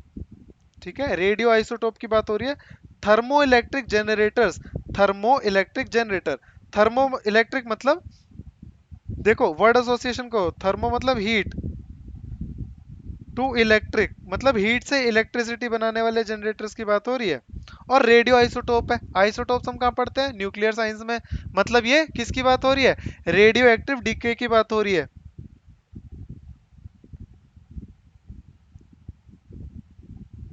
ठीक है, तो ये बोल रहा है रेडियो एक्टिव डीके के थ्रू इलेक्ट्रिसिटी जनरेट करने वाले जो आरटीजीज हैं उनके बारे में बात हो रही है। Statement one, RTGs are miniature fission reactors. इसमें सिर्फ एक ही वर्ड है जो मुझे प्रॉब्लम दे सकता है, ये है फिजन, क्योंकि ये बहुत ही इजीली रिप्लेसेबल वर्ड है। मैंने आपको क्या बोला था, जब हरियाणा सिविल सर्विस वाला जो सीरीज कर रहे थे उसमें भी मैंने आपको सिखाया था, look for words that are easily replaceable, antonyms, ठीक है, सिनोनिम्स, या फिर ऐसी चीजें, ऐसी टेक्नोलॉजी जो साथ में पढ़ी जाती हैं। जैसे कि फिजन रिएक्टर की बात हो रही है, हो सकता है फिजन की जगह फ्यूजन के प्रिंसिपल पे काम करता हो। ठीक है, तो ये इजीली रिप्लेसेबल है, अभी के लिए मैं इसे रोक के रखता हूं। ठीक है, नहीं पता मुझे। RTGs are used for powering the onboard system of spacecrafts. हम यूजुअली पढ़ के नहीं आते हैं, लेकिन आप एक बात बताओ, मैं कैसे कह सकता हूँ कि स्पेसक्राफ्ट के, इसके स्पेसक्राफ्ट में ये सिस्टम यूज नहीं किया जाता। भाई रेडियो एक्टिव प्रिंसिपल पे काम करता है, बिल्कुल किया जाता होगा, मैं मना क्यों नहीं कर सकता। आरटीजीज कैन यूज प्लूटोनियम 238, देखो अगर ये बोलता आरटीजीज यूज प्लूटोनियम 238 ओनली तो ये गलत होता, लेकिन ये बोला कैन यूज। अब प्लूटोनियम सबको पता है रेडियो एक्टिव एलिमेंट है, तो कर सकते हैं, why not, which is a by product of weapon development. अब न्यूक्लियर वेपन डेवलप होते हैं तो वेपन डेवलपमेंट में बाय प्रोडक्ट होता होगा, हमें नहीं पता, तो ये भी गलत नहीं हो सकता। 2 3 तो सही है ही, 1 का नहीं पता, तो ये तो कट जाएगा, या तो ये होगा आंसर बी, या होगा आंसर डी। अब देखो फिजन की जगह फ्यूजन हो सकता है, इजी है, तो 50-50 में अगर मैं जाऊंगा तो मैं जाऊंगा बी की तरफ, 2 और 3, क्योंकि पहले वाले को गलत करने की प्रोबेबिलिटी काफी अच्छी खासी है। अब आते हैं 32 पे। Consider the following statement, giant stars live much longer than dwarf stars. Obvious statement, right. मैंने आपको सिखाया है कि जब भी कोई स्टेटमेंट ऑब्वियस दिखे कि अरे ऐसा तो होगा ही, ऐसा नहीं होगा तो कैसा होगा फिर, मतलब ये तो बहुत ऑब्वियस सी बात है, तो वो स्टेटमेंट यूजुअली गलत होता है। वो ऑब्वियस दिखाया ही उसने इसलिए जिससे कि आप इसे सही मारो। तो obvious looking statements are usually incorrect, and obscure looking, weird looking statement are usually incorrect. ठीक है, तो अभी चलो इनकरेक्ट नहीं लगाते हम इसे, अभी मैं इस पे बस मेरी नजर रहेगी कि ये गलत हो सकता है। ठीक है, क्योंकि ऑब्वियस लुकिंग गलत होते हैं usually. Statement two, compared to dwarf stars, giant stars have a greater rate of nuclear reactions. ठीक है, ये बोल रहा है जायंट स्टार का जो न्यूक्लियर रिएक्शन का जो स्पीड है या रेट है वो बहुत ज्यादा होती है। तो देखो, अब आप मुझे बताओ, स्टार्स किस प्रिंसिपल पे काम करते हैं, प्रिंसिपल ऑफ फ्यूजन पे, फिजन पे काम करते हैं, नहीं फ्यूजन पे काम करते हैं वो, राइट। अगर वो फ्यूजन पे काम करते हैं, कहने का मतलब दो स्मॉलर मॉलिक्यूल्स न्यूक्लियस से मिलके एक बड़ा न्यूक्लियस बना रहे हैं, है ना, और बहुत सारी एनर्जी रिलीज हो रही है, तो कहने का मतलब जो फ्यूल है वो खत्म होता जा रहा है ना विद टाइम, है ना। तो अगर जाइंट स्टार का जो रेट ऑफ न्यूक्लियर रिएक्शन वो ज्यादा है, तो जाइंट स्टार को जल्दी खत्म होना चाहिए, है ना। लेकिन फर्स्ट स्टेटमेंट कह रहा है कि जाइंट स्टार ज्यादा लॉन्गर सरवाइव करते हैं उनसे, डॉट से, है ना। अगर उनका रेट ऑफ न्यूक्लियर रिएक्शन ज्यादा है जाइंट का, तो वो जल्दी खत्म होने चाहिए ना, क्योंकि फ्यूल जल्दी खत्म हो रहा है। तो ये दोनों स्टेटमेंट अगर आप देखो 1 और 2, तो ये एक दूसरे के साथ म्यूचुअली एक्सक्लूसिव है, ये स्टेटमेंट म्यूचुअली एक्सक्लूसिव है।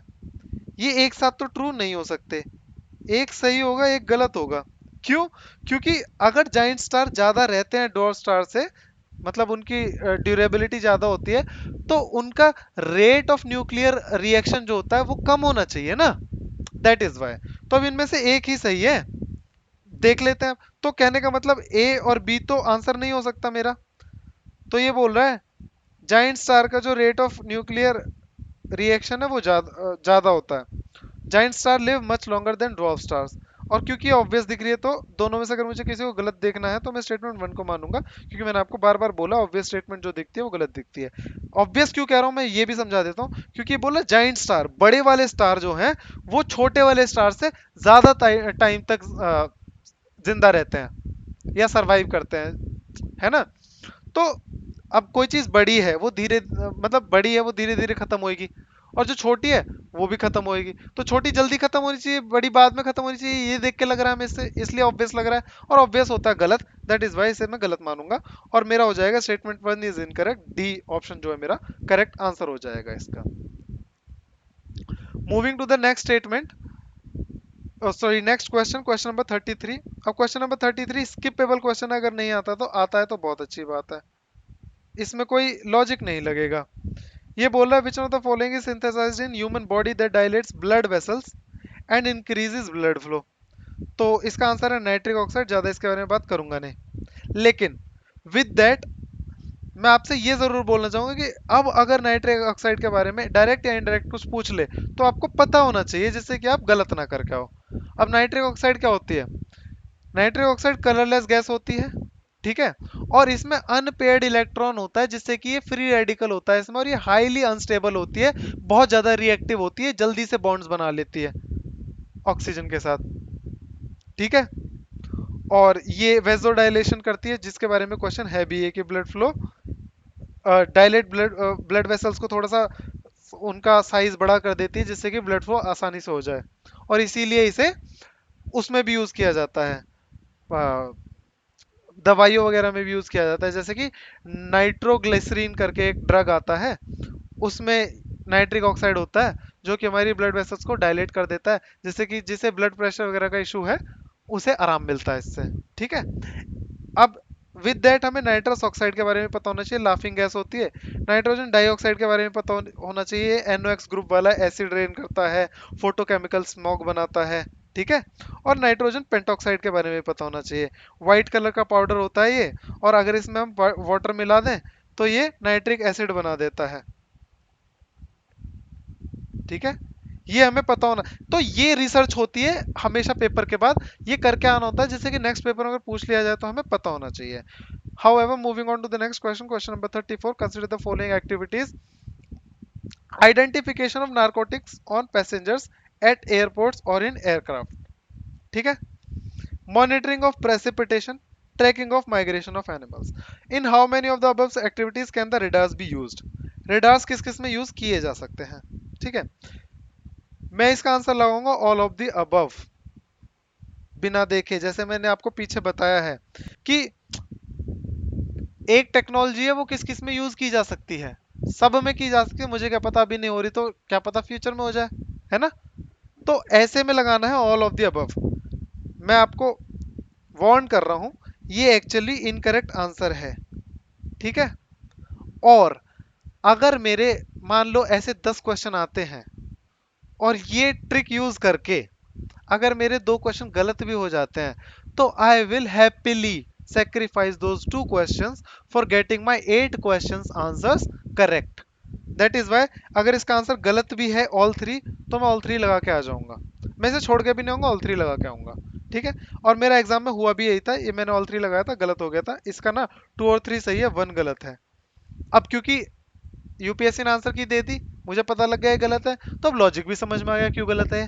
क्योंकि देखो ये रेडार की बात कर रहा है, रेडार क्या करता है, रेडार डिटेक्ट्स मूवमेंट, है ना। तो अगर रेडार मूवमेंट डिटेक्ट करता है तो ये ऐसी चीजों में एप्लीकेबल होगा जहां मूवमेंट हो रहा होगा। तो देखो प्रेसिपिटेशन का मॉनिटरिंग, क्योंकि प्रेसिपिटेशन में तो मूवमेंट होता ही है, राइट, है ना। Tracking of migration of animals, movement हो रहा है। Identification of narcotics on passengers at airports और इन एयरक्राफ्ट, कोई पैसेंजर है वो अपने साथ नारकोटिक्स लेके चल रहा है, इसमें तो पैसेंजर और नारकोटिक दोनों ही मूव कर रहे हैं, तो कैसे मैं नारकोटिक को पैसेंजर से अलग कैसे डिटरमाइन करूंगा रेडार का यूज करके, नहीं कर सकता, राइट। दैट इज वाई ये गलत है, ये एक्सरेज से होता है ना कि रेडार से। एनीवे इसका आंसर है ओनली टू, करेक्ट आंसर है ये। ठीक है, वो तो मैंने आपको इसलिए बता दिया क्योंकि आंसर पता है, बाकी ऑल थ्री लगाओ आगे बढ़ो कोई बात नहीं। Consider the following aircraft. अब देखो रिपीटेड थीम भी नहीं है, नया क्वेश्चन है, ऐसे क्वेश्चन यूपीएससी ने यूजुअली पूछे भी नहीं है, तो लोग नहीं पढ़ के आते। तो इस क्वेश्चन को मैं बोलूंगा स्किपेबल क्वेश्चन है। अगर देखो आइडिया है तो अच्छी बात है, नहीं आइडिया है तो इसे छोड़ दो। मेरा ये क्वेश्चन सही हुआ था, वो सिर्फ और सिर्फ इसलिए हो गया था क्योंकि I had previously given CDS और एफकैट एग्जाम्स, और उसके चक्कर में मैंने ये सब पढ़ा हुआ था, तो मेरा हो गया था। बाकी अगर नहीं होता तो कोई प्रॉब्लम नहीं है, इन क्वेश्चन को छोड़ के आ सकते हो। इसका आंसर है नन। अभी तक जो है फिफ्थ जैन, अब तो ये पता लग गया इसका आंसर नन है, इसमें से कोई भी फिफ्थ जैन नहीं है। तो अब आपको क्या पता होना चाहिए इसके बारे में? आपको ये पता होना चाहिए कि अगर ये फिफ्थ जैन नहीं है तो कौन सी जैन है। राफेल को 4.5, मिग 29 को 4 और तेजस मार्क 1 को 4 माना गया है। ठीक है, और आपको ये भी पता होना चाहिए कि फिफ्थ जेन एयरक्राफ्ट कौन कौन से हैं प्रेजेंटली। ठीक है, तो प्रेजेंटली F-22 रैप्टर, ठीक है, F-35 ये यूएस के हैं दोनों, लाइटनिंग 2, ठीक है, और सुखोई का Su-57 और चेंगडू का J-20। सिर्फ चार ही ऐसे एयरक्राफ्ट हैं जो अभी तक फिफ्थ जेन माने जाते हैं। ठीक है, एक इंडिया का एम का पाइपलाइन में है, बना नहीं है अभी, वो भी फिफ्थ जेन माना जाता है, लेकिन अभी बना नहीं है तो उसकी बात नहीं करते हम। ठीक है, और एक साउथ कोरियन है, उसका नाम मुझे याद नहीं है, वो भी फिफ्थ जेन माना जाता है। तो इनकी तो बात हम करेंगे नहीं अभी। प्रेजेंटली सिर्फ चार ही एयरक्राफ्ट ऐसे हैं जो फिफ्थ जेन माने जाते हैं, इनमें से कोई नहीं है। आगे बढ़ते हैं, स्किपेबल क्वेश्चन था, कोई प्रॉब्लम नहीं है, स्किप कर सकते हैं। फिर आते हैं question number 36। In which of the following are hydrogels used. Hydrogel इसमें किस किस में यूज किया जाता है? ठीक है, 1 2 3 लगाऊंगा और आगे बढ़ जाऊंगा, लेकिन ये गलत है, वो भी बता देता हूँ मैं आपको। इसमें सिर्फ एक करेक्ट आंसर है, कंट्रोल्ड ड्रग डिलीवरी इन पेशेंट्स। ठीक है, अब देखो आंसर तो हो गया गलत, लेकिन अब इससे हम सीखते क्या है। अच्छा एक और चीज बता देता हूँ आपको। देखो 1 2 3 लगा दिया क्योंकि एग्जाम हॉल में इतना ज्यादा ऑब्जर्वेंट नहीं हुआ जाता, लेकिन एक चीज ऑब्जर्व करने वाली है इसमें। In which of the following are, ये आर वर्ड को ऑब्जर्व करो, हाइड्रोजेल्स यूज्ड। अगर इसे 1 2 3 करना होता ना, तो ये यहाँ पे लिखता कैन बी। कैन बी मतलब पॉसिबिलिटीज की बात कर रहा है, आर का मतलब ये बोल रहा है कि बताओ किस में होता है। ठीक है, हो सकता है नहीं, तो ये क्या कर रहा है, यहाँ मिनिमाइजेशन कर रहा है ऑप्शन का, कि तुम्हारे पास मिनिमम मतलब ऑप्शंस कम बच गए हैं, अब ऑप्शंस को कम कर रहा है तुम्हारे पास। तो ऑल थ्री लगाने से बचना, अगर ये ऑब्जर्व कर पाए तो। अगर ये ऑब्जर्व नहीं किया आर और कैन बी का डिफरेंस, तो ऑल थ्री लगा दो, भले ही गलत है कोई प्रॉब्लम नहीं है। ठीक है, वैसे इसका आंसर है मिनिमाइज कर रहा है क्योंकि, तो इसका आंसर है ए, वन ओनली। ठीक है, आगे बढ़ते हैं। Which one of the following is exhaust pipe emission from fuel cell electric vehicles powered by hydrogen. Fuel cell electric vehicle की बात कर रहा है, क्लीन फ्यूल की बात करते हैं हम, उसी में आता है इलेक्ट्रिक व्हीकल वगैरह, तो क्लीन फ्यूल होना चाहिए। कहने का मतलब बिल्कुल भी पोल्यूटिंग नहीं होना चाहिए। अब ऑक्सीजन तो इसका आंसर ऑब्वियसली नहीं है, आपको पता है क्योंकि क्लीन फ्यूल है, भले ही पता है, लेकिन हमने कभी भी ऐसा नहीं पढ़ा है कि किसी देखो होता क्या है, अगर फ्यूल को आपको वो करना है, बर्न करना है, बर्न एज इन जरूरी नहीं कंबशन ही हो। ठीक है, कंबशन तो एक तरीका है, फ्यूल को ऑक्सीडाइज करना है फ्यूल से एनर्जी लेने के लिए। तो अगर मैं फ्यूल को ऑक्सीडाइज ही कर रहा हूँ, उसके लिए चाहिए मुझे ऑक्सीजन। तो अगर फ्यूल को ऑक्सीडाइज ही कर रहा हूँ, तो बाय प्रोडक्ट, उसका एग्जॉस्ट प्रोडक्ट ऑक्सीजन कैसे निकल सकता है? ऑक्सीजन तो चाहिए उल्टा उसे यूज करने के लिए, तो ऑक्सीजन तो नहीं होगा आंसर। तो इसका आंसर होगा वाटर वेपर, क्योंकि क्लीन फ्यूल है। ठीक है, फिर आते हैं 38। Recently the term pumped storage hydro power. देखो पम्प्ड है, स्टोरेज है, हाइड्रो पावर है, मतलब इलेक्ट्रिसिटी की बात हो रही है। ठीक है, पम्प्ड मतलब पंप किया गया उसे, इतना पता है, वर्ड एसोसिएशन की बात कर रहा हूँ। स्टोरेज मतलब इलेक्ट्रिसिटी स्टोर करने की बात हो रही है। ठीक है, इलेक्ट्रिसिटी को स्टोर कर रहे हैं और पंप कर रहे हैं। अब इलेक्ट्रिसिटी को तो पंप किया नहीं जाता, और हाइड्रो पावर की बात हो रही है, तो पानी को पंप करने की बात हो रही होगी। इतना समझ में आएगा। अब आगे क्वेश्चन पढ़ लेते हैं। Is actually and appropriately discussed in context of which one of the following? Irrigation of terraced crop fields. ठीक है, देखो कुछ समझ में नहीं आ रहा कि भाई इरिगेशन इलेक्ट्रिसिटी से रिलेटेड क्यों है, अगर टेरेस क्रॉप फील्ड की बात कर रहे हैं हम तो। मतलब ऐसे कह सकते हो कि इरिगेशन हम पानी निकाल रहे हैं, लेकिन चलो यहाँ पे पंप का समझ में आ गया मुझे, ठीक है, वाटर का समझ में आ गया मुझे, लेकिन ये हाइड्रो पावर कहाँ से आ गया? ये इलेक्ट्रिसिटी भी है, लेकिन हाइड्रो पावर कहाँ से आई? वो इलेक्ट्रिसिटी भी एक स्पेसिफिक टाइप की इलेक्ट्रिसिटी की बात करें ना, तो यहाँ पे हाइड्रो पावर से रिलेट नहीं कर पा रहा हूँ मैं। फिर आते हैं lift irrigation of cereal crops. Cereal crops के लिए लिफ्ट इरिगेशन कर रहे हैं, अगेन हाइड्रो पावर कहाँ है इसमें? Long duration energy storage. देखो स्टोरेज की बात हो रही है, यहाँ पे स्टोरेज की बात नहीं हो रही, यहाँ पे स्टोरेज की बात नहीं हो रही है, स्टोरेज की बात कर रहा है क्वेश्चन में, तो स्टोरेज तो होना चाहिए। तो ये हो सकता है, ये दोनों तो नहीं होंगे, स्टोरेज की बात। रेन वाटर हार्वेस्टिंग सिस्टम, ये तो इलेक्ट्रिसिटी की ही बात नहीं कर रहा, तो ये तो बहुत ऑब्वियस नहीं हो गया कि सी है इसका आंसर? अगर आप वर्ड एसोसिएशन पे तो जाओ तो बहुत इजीली ये क्वेश्चन सॉल्व हो जाएगा। फिर आता है question number 39, membrane bio reactors. Membrane मतलब कोई तो लेयर होगी, बायो मतलब लिविंग ऑर्गेनिजम्स का यूज हो रहा होगा, रिएक्टर्स मतलब कुछ रिएक्शंस वगैरह हो रहे होंगे, देख लेते हैं आप। असिस्टेड रिप्रोडक्टिव टेक्नोलॉजी, बायो समझ में आ रहा है सिर्फ मुझे यहाँ पे, ना रिएक्टर समझ में आया ना membrane. Drug delivery nano technologies, again drug delivery की बात हो रही है, नैनोटेक की बात हो रही है, बायो ही समझ में नहीं आ रहा मुझे यहाँ पे, कहाँ आ रहा है? वैक्सीन प्रोडक्शन टेक्नोलॉजी, ठीक है, तो इसमें मेम्ब्रेन नहीं समझ में आ रहा, कुछ मेम्ब्रेन से related. Waste water treatment technologies, waste water treatment मतलब वाटर फिल्टर करने की बात कर रहे हैं, मेम्ब्रेन का काम होगा कि नहीं होगा? ऑस्मोसिस वगैरह होता है, रिवर्स ऑस्मोसिस होता है ना? तो यही हमारा आंसर हो जाएगा। फिर आते हैं 40th पे, with reference to the Indian economy collateral borrowing and lending obligations are instruments of bond market, forex market, money market, stock market. Collateral सबको पता है, कोलेट्रल क्या होता है? कभी कोई चीज गिरवी रखते हैं तो कोलेट्रल बोलते हैं। लेट से मुझे गोल्ड लोन लेना है, तो मैं जाके अपना गोल्ड दूंगा किस जो भी मनी लेंडर होगा उसे, और वो मुझे पैसे दे देगा, तो गोल्ड को कोलेट्रल मान लिया मैंने। तो ये कौन सी कैटेगरी का पार्ट हुआ? ये तो मनी मार्केट हुआ, ठीक है। फिर आते हैं total fertility rate in an economy. What is definition of total fertility rate? तो the number of children born per 1,000 people in the population in a year. ये बोला पर 1,000 पीपल पे कितने लोग पैदा हो रहे हैं, उसे हम बोलते हैं टोटल फर्टिलिटी रेट।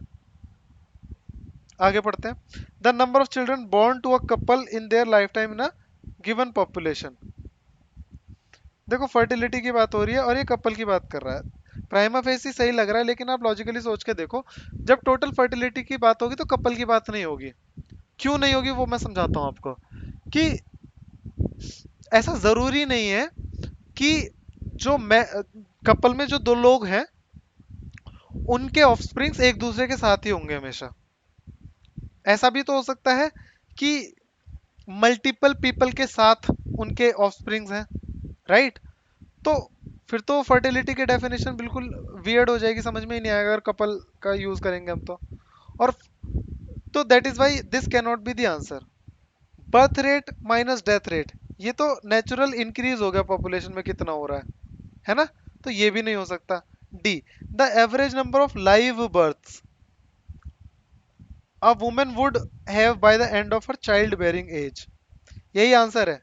अब देखो पहले बात तो डेफिनेशन बिल्कुल सही बैठ रही है, और दूसरा कॉम्प्लेक्स डिक्शन। लाइव बर्थ हम अपनी जनरल लैंग्वेज में लाइव बर्थ यूज नहीं करते, हम जनरल लैंग्वेज में यूज क्या करेंगे? The average number of births, ये लाइव बर्थ की बात कर रहा है, राइट? चाइल्ड बेयरिंग एज, ऐसे वर्ड्स हम जनरली यूज नहीं करते, ये डेफिनेशन कहीं से कॉपी पेस्ट करी गई है, दैट इज वाई। अब आते हैं क्वेश्चन नंबर 42 पर। Consider the following statements. In India non banking financial companies can access the liquidity adjustment facility window of the Reserve Bank of India. Can access की बात हो रहा है, अभी नहीं करता होगा, शायद आगे आरबीआई अलाउ कर दे, यू नेवर नो। तो ये तो सही होगा statement. In India foreign institutional investors can hold the government securities. अभी नहीं करता, शायद बाद में कर दे। चलो वो भी छोड़ो, बाद का छोड़ो, अभी की ही बात कर लेते हैं लॉजिक में। कि अगर इस स्टेटमेंट को गलत मानो तो मैं कहूंगा कि फॉरेन इंस्टीट्यूशनल इन्वेस्टर्स जो है गवर्नमेंट सिक्योरिटीज होल्ड नहीं कर सकते। तो कहने का मतलब जो गवर्नमेंट सिक्योरिटीज हैं, जैसे कि ट्रेजरी बिल्स वगैरह हैं, वो उसमें इन्वेस्ट ही नहीं कर सकता कोई इंडियंस के अलावा, इंडियन नेशनल्स के अलावा। ये तो बहुत लिमिटिंग हो गया ना, अपने सोर्स ऑफ इनकम को लिमिट कर देगा ये बिल्कुल ही, राइट। तो ये गलत हो जाएगा अगर मैं इसे मना करूं तो ये स्टेटमेंट सही है, ठीक है। In India stock exchanges can offer separated trading platforms for debts. Of course they can, why can't they. Stock एक्सचेंजों ने ट्रेडिंग डेट की ट्रेडिंग के लिए अलग प्लेटफॉर्म देना, दे देंगे, क्या दिक्कत है इसमें। तो इसमें कुछ भी ऐसा दिखा नहीं मुझे कि मैं गलत बनाऊं, तो 1 2 3 हमारा आंसर हो जाएगा। फिर आते हैं क्वेश्चन नंबर 43 पे। क्वेश्चन नंबर 43 कहता है in India which of the following can trade in corporate bonds and government securities.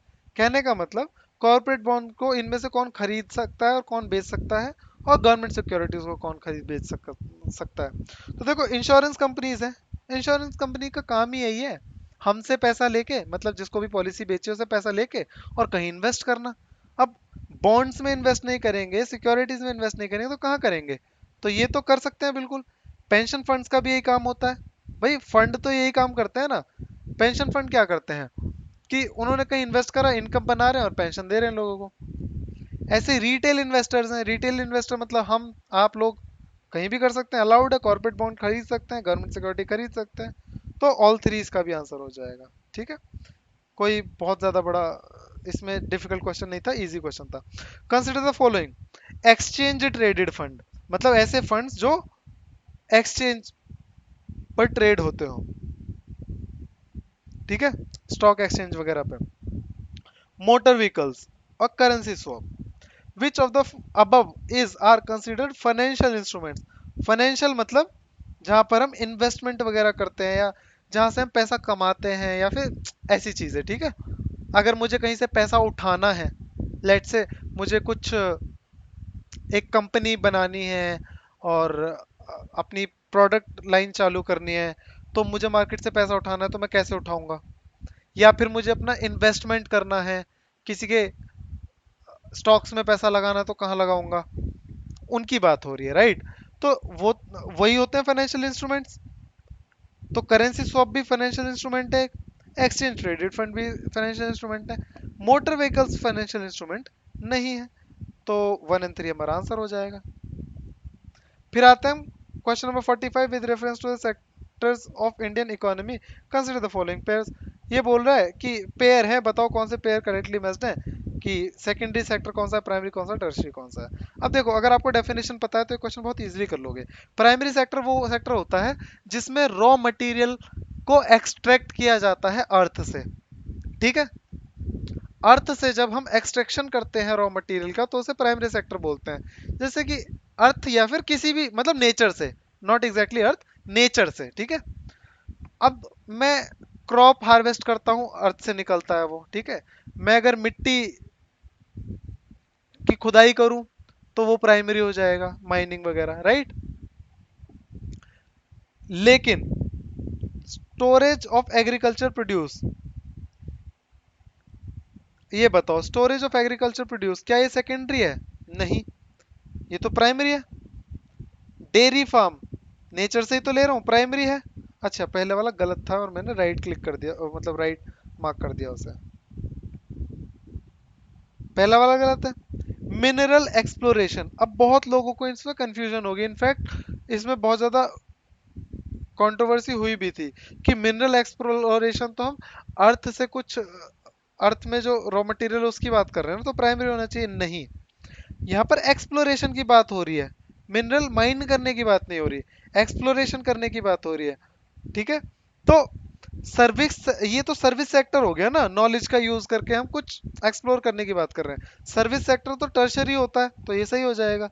Weaving cloth, sorry, सही नहीं, गलत हो जाएगा।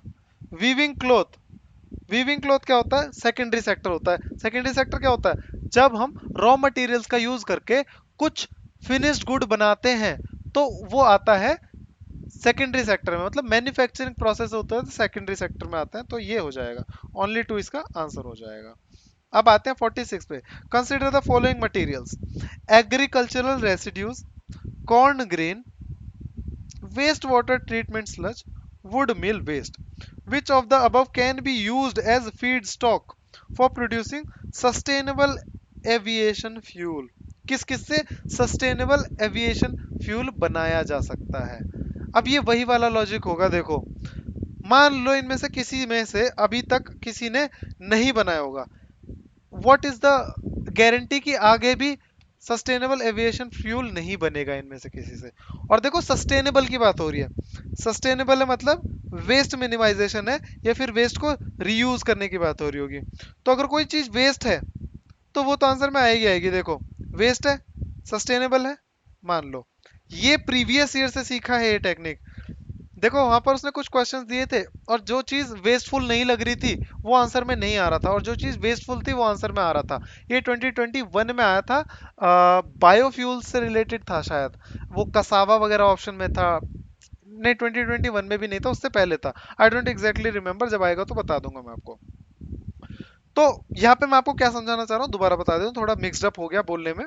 कि देखो, अगर सस्टेनेबल फ्यूल की बात हो रही है, तो सस्टेनेबल फ्यूल अगर मैं ब्रांड न्यू वो ले लूं, ठीक है, अगर मैं वुड काट के बनाऊं, जंगल से वुड काट के अगर मैं फ्यूल बनाऊं, एविएशन फ्यूल बनाऊं, तो वो सस्टेनेबल नहीं बोलूंगा मैं उसे, क्योंकि मैं ऑलरेडी जंगल्स को काट रहा हूं उसके लिए। लेकिन ये ऑलरेडी बोल रहा है वुड मिल वेस्ट है, कहने का मतलब वो वुड किसी और पर्पस के लिए ऑलरेडी कट चुकी है, ये तो वेस्ट है जिससे हम फ्यूल बना रहे हैं, तो ये तो सस्टेनेबल ही होगा ना। ऐसे ही वेस्ट वाटर है, वेस्ट वाटर का ट्रीटमेंट स्लज है, बिल्कुल हो जाएगा। कॉर्न ग्रेन की बात कर रहे हैं, अब जो कॉर्न ग्रेन यूज नहीं हो रहा है उससे बनाया जा सकता है। एग्रीकल्चरल रेसिड्यू की बात कर रहे हैं, राइट, तो सबके सब इसके आंसर में आएंगे। फिर आते हैं नेक्स्ट क्वेश्चन, क्वेश्चन नंबर 47। अब क्वेश्चन नंबर 47 पूछ रहा है कौन सा वर्किंग कैपिटल है, कौन सा फिक्स्ड कैपिटल है। अब देखो, वर्किंग कैपिटल वो होता है जो during the process of manufacturing, या जो भी काम कर रहे हैं उस प्रोसेस में जो चीज यूज अप हो जा रही है उसे हम वर्किंग कैपिटल बोलेंगे। जो उसे बनाने में हेल्प कर रही है लेकिन यूज अप नहीं हो रही, वो एज इट इज है, बस डेप्रिसिएशन हो रहा होगा उसका, उसे हम फिक्स्ड कैपिटल बोलेंगे। तो देखो, फार्मर्स प्लो है, जो हल होता है फार्मर का, वो वर्किंग कैपिटल है? नहीं, वो तो फिक्स्ड कैपिटल है ना। ऐसा थोड़ी ना खेत जोतने के बाद हल उसमें यूज हो गया सारा, नहीं ना, वो तो दोबारा यूज कर सकते हैं हम उसे, कोई दिक्कत वाली बात थोड़ी ना। तो ये गलत होगा। Computer fix capital, yes, computer का यूज करते हैं, कंप्यूटर खत्म थोड़ी ना हो जाता, फिक्स कैपिटल है। yarn used for used by the weaver, देखो इसने पीछे भी पूछा था वीवर के बारे में, बिल्कुल सही था वो। ठीक है, अब इसने वीवर के बारे में दोबारा पूछ लिया, तो चीजें करता है यूपीएससी ऐसी चीजें। yarn used by weaver, fixed capital. अब जो धागा वीवर यूज करते हैं बुनने के लिए, क्या वो फिक्स्ड कैपिटल है? नहीं ना, वो तो प्रोसेस में यूज हो गई ना, अब उसे दोबारा यूज थोड़ी ना करोगे आप, तो ये गलत हो जाएगा। पेट्रोल वर्किंग कैपिटल है, यस, पेट्रोल जब चलाते हैं गाड़ी तो खत्म हो जाता है वो, राइट, तो वर्किंग कैपिटल है। तो इसमें भी ओनली टू। अच्छा, एक चीज मैं आपको बताना भूल गया, पीछे भी यहाँ भी, अगर ना समझ में आए ये सब, ये सब ना समझ में आए, मैंने पीछे ये टेक्निक बताई थी, चार का यूजुअली दो होता है आंसर, ऐसे वाले में नहीं, ऐसे वाले में नहीं, ठीक है, ये 46 वाले में नहीं, ये तो ऑब्वियस है कि इसमें चार का दो नहीं करना, इसमें एलिमिनेट नहीं करना, ये वाला समझा दिया मैंने तुम्हें। जहां पर एलिमिनेशन की गुंजाइश हो वहां की बात कर रहा हूं मैं। चार का यूजुअली दो आंसर होता है, चार का दो है, ठीक है, चार है उसमें से दो सही है। अब आते हैं नेक्स्ट 48, इजी क्वेश्चन है, इस पे ज्यादा डिस्कशन नहीं करेंगे। Which one of the following words phrases is most appropriately used to denote an interoperable network of 3D virtual worlds that can be accessed simultaneously by millions of users who can exert property rights over virtual items?